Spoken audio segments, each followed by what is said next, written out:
Hi there, I'm Lisa Arana, and I am so happy you stopped to join me for today's Assemble This video. I'm all about the beautiful grunge today, but in a very simple way.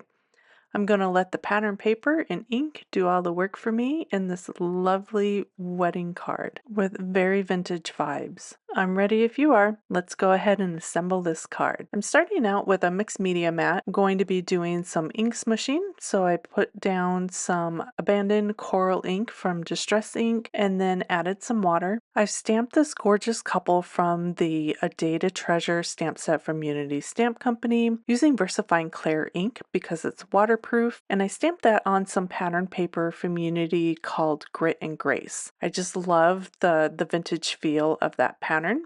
And then I just ink smushed the abandoned coral over the top just in 3 areas. Real super simple. I let that dry a little bit, and then I'm going to come over and ink blend with a little bit of gathered twig.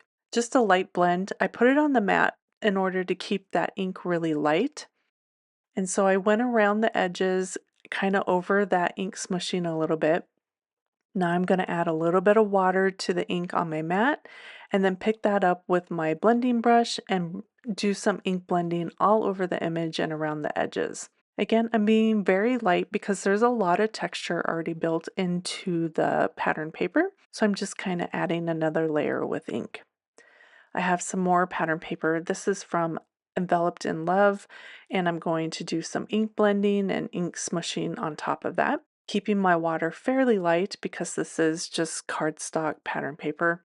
And then I did the same thing with my sentiment that says treasure this day. Same method, again, just using that gathered twig for both of the pattern papers.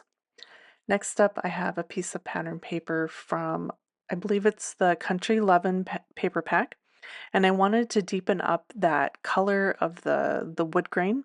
So I ink blended around the edges with that gathered twig, and I just kept building up my layers until I got the intensity that I liked.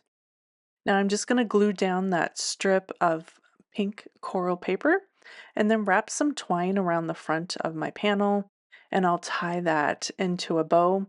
I like to tuck my ends under all 3 strands and then tie those together just in a real simple bow. And then once that's tied, I'll kind of finagle it into the spot that I like. I'll slide it up or down, depending on where I want that on the side of my card and behind the sentiment that I'll be adding later. I just added some foam tape behind my inked panel and then made sure that that was a nice adhesion. For my sentiment, I die cut it down using the Scallops and Banners die. Now I wanted it a little bit shorter, so I'm going to slide the die over and kind of set it back into the stitched portion of the die. It'll kind of click into place, tape it down, and then run that through my die cut machine, and then I have a nice shorter sentiment that fits perfectly on the card. I popped that up with foam tape and put it right next to my bow. And then just to finish everything off, I added just a few little pearls to add a little bit of shine and kind of that wedding element to finish off the look of the card.